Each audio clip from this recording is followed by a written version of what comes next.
আল্লামা সাঈদী হুজুরকে বলা হলো রাজাকার, এবং তার বিরুদ্ধে কোর্টে যুবকরা তোমার খবর রাখো, তোমাকে জানতে হবে ইতিহাস, বাস্তবে তোমাকে বুঝতে হবে, তবে তুমি দিন কায়েমের কাজ করতে পারবা।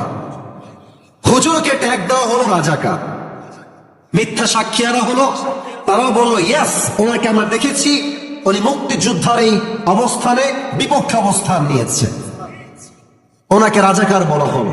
বাট উনি বিয়ের মতো বলেছিলেন আমাকে রাজাকার প্রমাণ করতে না পারলে 10 কোটি টাকার মানহানি মামলা করব, আর যদি আমাকে কেউ রাজাকার বলে তা প্রমাণ করতে না পারে বুঝতে হবে সেই সন্তান পিতৃ পরিচয়হীন অবৈধ সন্তান। যুবক ভাইরা, কি প্রমাণ হয়েছে? উনি একজন একনিষ্ঠ দায়ী ছিলেন, মুক্তিযোদ্ধার স্ববিরোধী তিনি শক্তি নন, এই মুক্তিযোদ্ধার পক্ষের সন্তান ছিলেন। যুবক ভাইরা,